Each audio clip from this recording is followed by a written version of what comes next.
The CEO spared no effort to recruit his ex-wife back into his company. During office hours, he secretly observed her. He saw her so hungry she was gnawing on a steamed bun. He immediately provided free 5-star lunches to all company employees. He also ordered a whole Australian lobster just for her. To win over her daughter's affection, he set up a children's playground in the office. He even paid their medical bills when her daughter fell ill. He declared that if she was willing to remarry him, he would gladly become her daughter's stepfather. Unaware colleagues, seeing the CEO's first-time special treatment of someone, assumed they shared a deep relationship. They had no idea the two had been passionately in love 5 years ago. Unexpectedly, the woman's father suddenly went bankrupt. To avoid dragging down the then poor CEO, she decisively filed for divorce. She even used the most venomous words to drive him away. When she threw her wedding ring into the pouring rain, the CEO vowed he would make her regret it. With that, he turned and left without looking back, leaving her to dash into the storm. In a panic to find the ring she had just discarded, 5 years passed in the blink of an eye, and the CEO became a multi-billionaire. The woman was now only a single mother who fought for discounts even when grocery shopping.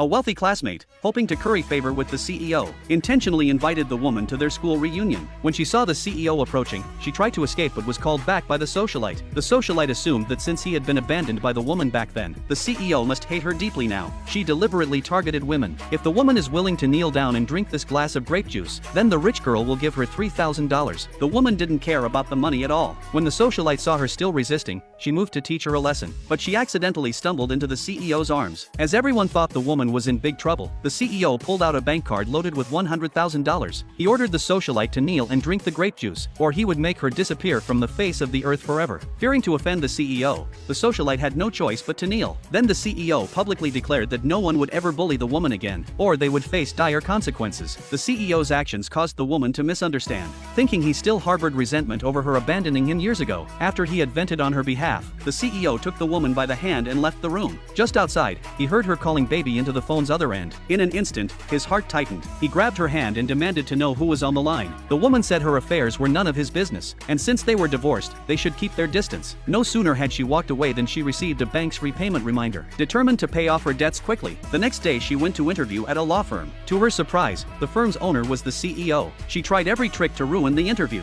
claiming she knew nothing at all, yet demanding a $50,000 monthly salary. She thought such an absurd demand would surely cost her the job. As she turned to leave, the CEO personally approved her for the position, telling her to start at the firm the next day. But no sooner had she begun work than she drew the envy of the firm's director. Seeing her bring her daughter to work and sensing her unusual closeness with the CEO, the director, who harbored a secret crush on him, began picking on her. She accused the woman of being an unwed mother and bringing her child to the office. Upon hearing this, the woman pushed the director. This infuriated the director, who immediately ordered security to detain the woman and evict her and her daughter. At that moment, the woman's daughter shouted she would go find her father to have them fired. The director, unaware of the storm about